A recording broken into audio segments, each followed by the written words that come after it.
Hello दोस्तों, नमस्कार। स्वागत है आप सभी लोगों का स्टडी आईक्यू पर। स्टडी आईक्यू के साथ आप लोग जुड़ चुके हैं। मैं शुभम सरथालिया एक और विषय पे, एक और टॉपिक पे बात करने के लिए आ गया। दोस्तों, आप चाहें तो इंस्टाग्राम, फेसबुक या टेलीग्राम के माध्यम से मेरे साथ कनेक्ट कर सकते हैं। कोई भी आपका डाउट है, कोई आपकी क्वेरी है, आप मुझसे पूछ सकते हैं। जिस विषय पे हम बात करने वाले हैं वो संबंध रखता है बिहार राज्य से। तो बिहार में एक बार फिर से विशेष दर्जे की मांग उठने लगी है। Demand for special status for Bihar again. और डिमांड जो है वो उठाई जा रही है बिहार के प्रेजेंट जो अभी मुख्यमंत्री हैं नीतीश कुमार द्वारा। तो नीतीश कुमार आज से नहीं, काफी लंबे अरसे से निरंतर विशेष दर्जे की मांग बिहार के लिए कर रहे थे और एक बार दोबारा से वो बिहार के लिए विशेष दर्जे की जो मांग है वो चर्चा में है। विस्तार से यहाँ पे हम समझेंगे क्या होता है विशेष दर्जा, क्यों दिया जाता है किसी किसी स्टेट को स्पेशल स्टेटस, क्या उसके लाभ है और क्यों एक बार दोबारा से ये डिमांड बिहार के अंदर उठने लगी है। इन सभी चीजों को विस्तार से यहाँ पे डिस्कस करेंगे। अगर आप बिहार स्टेट एग्जाम्स के लिए प्रिपेयर कर रहे हैं, चाहे public service commission, judiciary, SSC, बेहतरीन स्मार्ट कोर्सेज आपके लिए स्टडी आईक्यू पर अवेलेबल है। ये कोर्सेज आपको बहुत ज्यादा हेल्प करने वाले हैं आपके एग्जाम प्रिपरेशन में, तो डेफिनेटली इन कोर्सेज में एनरोल करें। Nitish Kumar has once again raised 15 years old demand for the special category states for Bihar. 2007 में शुरुआत हुई थी। 2007 में नीतीश कुमार ने मांग करी थी कि बिहार को स्पेशल कैटेगरी स्टेट बनाया जाए, विशेष श्रेणी का राज्य या विशेष राज्य का दर्जा बिहार को दिया जाए। और एक बार दोबारा से वो 15 साल पुरानी मांग सामने आई है। एक बार दोबारा से उन्होंने कहा है कि बिहार जो है, जरूरत है बिहार को स्पेशल स्टेटस की, ताकि इकोनॉमिकली आगे बढ़ सके। इकोनॉमिक बैकवर्डनेस को देखते हुए आर्थिक रूप से जो पिछड़ापन है बिहार का, उसको दूर करने के लिए इस विशेष दर्जे की जरूरत है। तो क्यों, क्या वजह रही कि एकदम से ये डिमांड दोबारा से नीतीश कुमार द्वारा उठाई गई? उसके पीछे दो रीजंस हैं। एक बेसिक रीजन इसमें क्या है कि कुछ ही दिन पहले, करीब हफ्ता पहले, जो बिहार की, आप जानते हैं बिहार के अंदर कोलिशन गवर्नमेंट है भारतीय जनता पार्टी के साथ में, गठबंधन में नीतीश कुमार सरकार जो है वो बनी हुई है। और इस वजह से जो डिप्टी सीएम है भारतीय जनता पार्टी की तरफ से श्रीमती रेणु देवी, वो उप मुख्यमंत्री हैं बिहार की, भारतीय जनता पार्टी से संबंधित हैं, भारतीय जनता पार्टी से बिलोंग करती हैं। तो उन्होंने एक बात कही थी, तो माननीय उप मुख्यमंत्री साहिबा ने ये बात कही कि जो बिहार के लिए स्पेशल स्टेटस की डिमांड है, इट्स मीनिंगलेस। तो कुछ ही दिन पहले डिप्टी सीएम साहिबा ने यह बात कही कि जो demand for special status in Bihar है वो मीनिंगलेस है, वो उसका कोई मतलब नहीं है। तो एक ये रीजन बना कि एकदम से नीतीश कुमार जी को आना पड़ा उस डिमांड के सपोर्ट में कि नहीं नहीं ये जरूरी है। और दूसरा रीजन है कि हाल ही में नीति आयोग ने एक रिपोर्ट जारी करी जिसमें काफी ज्यादा बैकवर्डनेस बिहार की जो है वो डिपिक्ट हुई है। कुछ पैरामीटर्स थे, कुछ मानदंड थे जिनके ऊपर बिहार जो है उसने काफी खराब प्रदर्शन किया है, वो भी हम आगे डिस्कस करेंगे। इस वजह से ये दो रीजंस कंबाइन करके एकदम से आउट ऑफ नोवेयर ये डिमांड दोबारा से सामने आ गई है। तो ये वजह है कि स्पेशल स्टेटस के लिए मांग की जा रही है और एक बार दोबारा से चर्चा में आ गया है ये बिहार के लिए स्पेशल स्टेटस।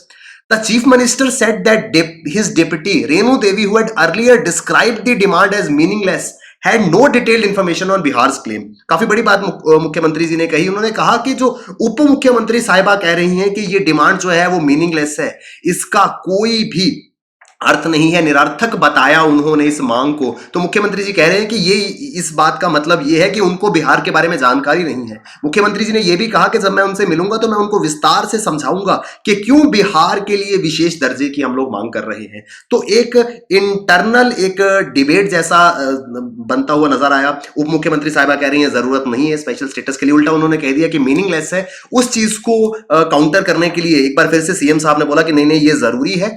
कुछ ना कुछ यहां पर जो है वो समझने की जरूरत है कि क्या वजह है। अब कुछ फैक्ट्स एंड फिगर्स देखने होंगे कि किस वजह से जस्टिफाई करते हैं नीतीश कुमार इस स्पेशल कैटेगरी स्टेटस को। उससे भी पहले ये जानना जरूरी है स्पेशल कैटेगरी स्टेटस होता क्या है, विशेष श्रेणी की स्थिति। Special category status is a classification given by the center to assist development of states that face geographical and socio-economic disadvantage. भूगोलिक आधार पर, सामाजिक और आर्थिक स्तर पर वो राज्य जो किसी वजह से डिसएडवांटेजियस फील करते हैं, या तो वहां की ज्योग्राफी ऐसी है कि जो इजीली एक्सेसिबल नहीं है, या फिर सोशियो इकोनॉमिक कंडीशंस ऐसी हैं कि वो राज्य खुद को डिसएडवांटेजियस कंसीडर करते हैं, उनके उद्धार के लिए, उनके डेवलपमेंट के लिए केंद्र विशेष श्रेणी का दर्जा जो है वो देती है। ये स्पेशल कैटेगरी स्टेटस पहली दफा फिफ्थ फाइनेंस कमीशन की रिकमेंडेशन पे दिया गया था। 1969 में पहली दफा बात हुई थी स्पेशल कैटेगरी स्टेटस की। याद रखिएगा, एमसीक्यू पॉइंट ऑफ व्यू से इंपॉर्टेंट हो सकता है। स्पेशल कैटेगरी स्टेटस जो है, it is not nowhere mentioned in the constitution. संविधान में इसके बारे में कोई भी वर्णन इसका जो है वो नहीं किया गया। इस तरीके के सवाल जो है वो हमको पॉलिटी में देखने को मिल सकते हैं कि special category status has been defined in the constitution, तो संविधान के अंदर कहीं भी वर्णन नहीं है इस स्पेशल कैटेगरी का। ये जो है सिर्फ और सिर्फ फिफ्थ फाइनेंस कमीशन ने रिकमेंडेशन दिया कि कुछ राज्यों को जरूरत है, जैसे हम इसको समझ सकते हैं एक स्पेशल पैकेज की तरह, कि कुछ राज्य ऐसे हैं जो किन्हीं कारणों से डिसएडवांटेजियस थे, उनको कुछ स्पेशल मदद दी जाए, इस वजह से उनको स्पेशल कैटेगरी स्टेट्स में शामिल कर लिया गया। There is no provision of special category state in constitution. संविधान में इसका कोई भी प्रावधान, कोई भी उल्लेख, कोई भी वर्णन तक नहीं है। The central government extends financial assistance to the states that are at comparative disadvantage with others। तो एक स्पेशल पैकेज की तरह इसको अगर हम समझे तो अनडाउटेडली अगर किसी चीज को लेके डिसएडवांटेजियस है कुछ राज्य, तो उनको उस डिसएडवांटेज को ओवरकम करने के लिए केंद्र की ओर से कुछ सहायता पैकेज दिया जाता है, कुछ वित्तीय सहायता प्रदान की जाती है। तो ये वित्तीय सहायता जो है उसका प्रावधान है स्पेशल कैटेगरी स्टेट्स में। और यही वित्तीय सहायता की जरूरत शायद बिहार के लोगों को लगती है अपने राज्य के लिए, जिस वजह से निरंतर वो डिमांड करते आए हैं। सिर्फ बिहार ही नहीं, आंध्र प्रदेश ने काफी बार इस डिमांड को पुट फॉरवर्ड किया कि उनको स्पेशल स्टेटस मिलना चाहिए, क्योंकि जब विभाजन हुआ था आंध्र प्रदेश और तेलंगाना का, तो उस समय यह बात कही गई थी कि आंध्र प्रदेश को यह विशेष दर्जा मिलना चाहिए। The concept of special category state emerged in 1969, fifth finance commission की रिकमेंडेशन, और 1969 में ये अवधारणा सामने आई थी जब गाडगिल फॉर्मूला, याद रखिएगा गाडगिल फॉर्मूला आप सभी जानते भी होंगे, सेंटर्स असिस्टेंस टू स्टेट्स, राज्य को किस तरीके से केंद्रीय सहायता मिलती है उसको डिवीजन जो काम फाइनेंस कमीशन करता है। तो एक गाडगिल फॉर्मूला डिवाइस किया गया था जिसके आधार पर वित्तीय सहायता राज्यों को केंद्र की ओर से दी जाती थी, और उस गाडगिल फॉर्मूला में पहली बार स्पेशल कैटेगरी स्टेट्स का मुद्दा या स्पेशल कैटेगरी स्टेट्स का कंसेप्ट सामने आया था। अब क्राइटेरिया क्या है स्पेशल कैटेगरी स्टेटस का, किसको मिल सकता है, क्या क्राइटेरिया, कुछ पैरामीटर्स रखे गए हैं। तो उसमें मैंने आपको बताया कि ज्योग्राफिकल सोशियो इकोनॉमिक रीजंस होते हैं। ज्योग्राफिकली अगर हम देखें तो हिली एंड डिफिकल्ट टेरेन, पहाड़ी इलाका है, भूभाग ऐसा है जो इजीली एक्सेसिबल नहीं है। You need certain special ways to reach out to the entire portion of the state.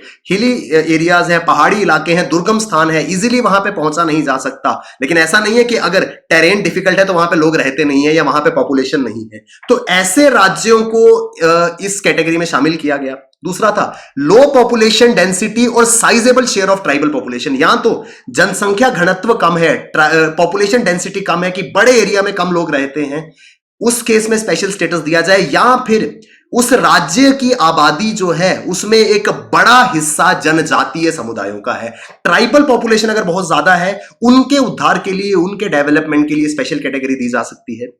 या फिर strategic locations along borders with neighbouring countries, पड़ोसी देशों के साथ में जो राज्य सीमाएं साझी करते हैं, जिनका बॉर्डर इंटरनेशनल बाउंड्री के साथ में आता है, उनको ये कैटेगरी दी जा सकती है। और important point, economic and infrastructural background, आर्थिक और ढांचागत जो बुनियादी ढांचा है, बुनियादी सुविधाएं हैं, अगर राज्य के अंदर वो बुनियादी सुविधाएं नहीं है तो उस केस में इनको ये विशेष दर्जा, ये स्पेशल कैटेगरी दी जा सकती है। और इसी इकोनॉमिक और इंफ्रास्ट्रक्चरल बैकवर्डनेस को का हवाला देकर के बिहार के अंदर ये मांग आ रही है कि इकोनॉमिक और इंफ्रास्ट्रक्चरल बैकवर्डनेस बिहार के अंदर है, जिसको ओवरकम करने के लिए यह दर्जा मिलना चाहिए।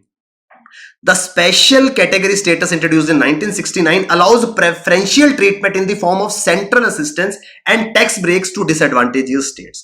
तो ये एक फाइनेंशियल असिस्टेंस है, वित्तीय सहायता है, जो किस रूप में आती है, केंद्र की ओर से जो सहायता, जो असिस्टेंस, जो ग्रांट्स आती हैं, उनमें कुछ एक्स्ट्रा रिजर्व्स दिए जाते हैं या एक्स्ट्रा बेनिफिट्स दिए जाते हैं स्पेशल कैटेगरी स्टेट्स को, या टैक्स एडवांटेजेस दी जाती हैं, so that at the end of the day these states get higher pool money from the center which can be utilized for the development and betterment of the people. तो राज्य के जो नागरिक हैं उनके उद्धार के लिए, उनके विकास के लिए, विकासात्मक गतिविधियां करने के लिए केंद्र की ओर से राज्य सरकारों के पास नॉर्मल स्टेट से थोड़ा ज्यादा वित्तीय संसाधन हो, इस उद्देश्य को पूरा करता है ये स्पेशल कैटेगरी स्टेटस। इनिशियली 1969 में जब ये स्टेटस की बात की गई तो नागालैंड, असम और जम्मू कश्मीर 3 राज्य थे जिनको इनिशियली ये स्टेटस दिया गया। हालांकि जम्मू कश्मीर का स्टेटस जो है वो अपने आप नल एंड वॉइड हो गया जब जम्मू कश्मीर राज्य से केंद्र शासित प्रदेश बना, क्योंकि अल्टीमेटली ये स्टेट्स के लिए था, सेंटर ग्रांट्स दे रहा था स्टेट्स को, लेकिन जब यूनियन टेरिटरी है तो वो ऑलरेडी मोर और less is controlled by centre. तो इस वजह से जम्मू कश्मीर जो है उसको ये स्टेटस मिला हुआ था, लेकिन जैसे ही विभाजन हुआ जम्मू कश्मीर का तो ये स्टेटस जो है अपने आप हट गया। असम, नागालैंड, इनिशियली 3 राज्यों को ये स्टेटस दिया गया था और साथ ही साथ इवेंचुअली कुछ समय बाद 8 और राज्यों को शामिल किया गया।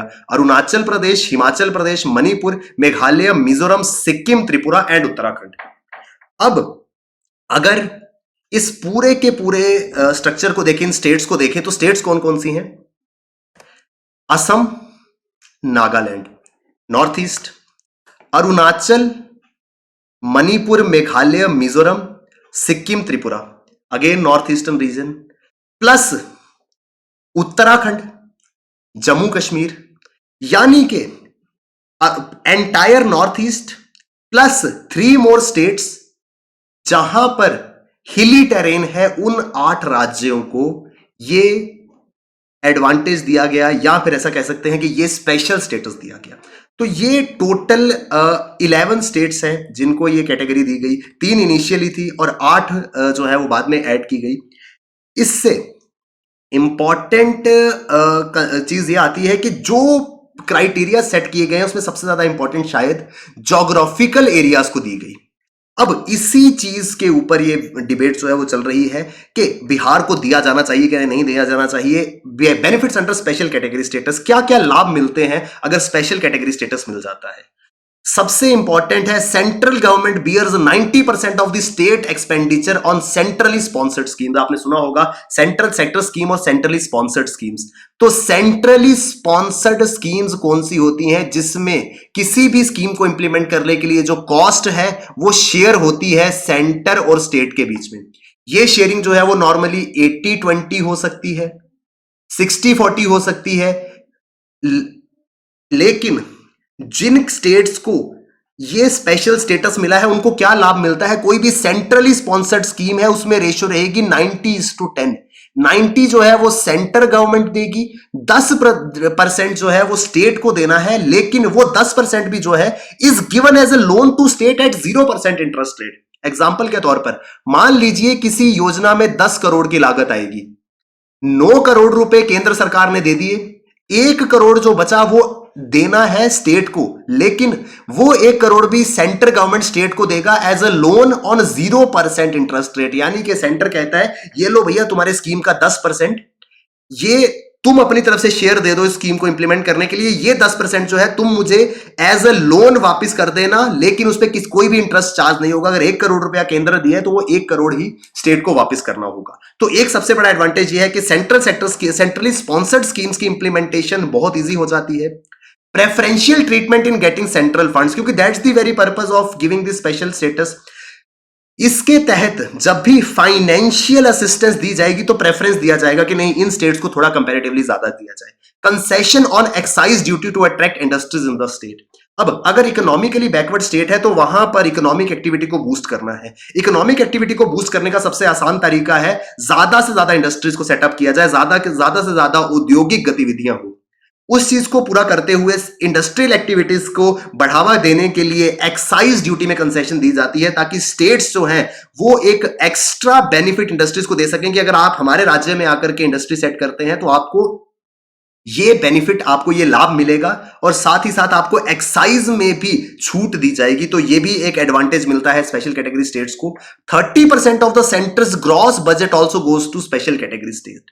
तो राज्य का जितना बजट होगा उसका 30% एटलीस्ट स्पेशल कैटेगरी स्टेट्स को जाता है, यानी कि बड़े अमाउंट में फंड्स जो हैं वो इन स्टेट्स के लिए अवेलेबल होते हैं। और स्पेशल कैटेगरी स्टेट्स को एक ये भी फैसिलिटी दी जाती है दैट अगर आप जानते हैं वित्तीय वर्ष में केंद्र की ओर से असिस्टेंस दी जाती है, फाइनेंशियल ईयर में पैसा दिया जाता है। और नॉर्मल केस में क्या होता है कि अगर फाइनेंशियल ईयर में स्पेंड करने के लिए पैसा मिला है और फाइनेंशियल ईयर खत्म हो जाता है और वो पैसा स्पेंड नहीं होता है, तो वो अमाउंट अपने आप लैप्स हो जाता है।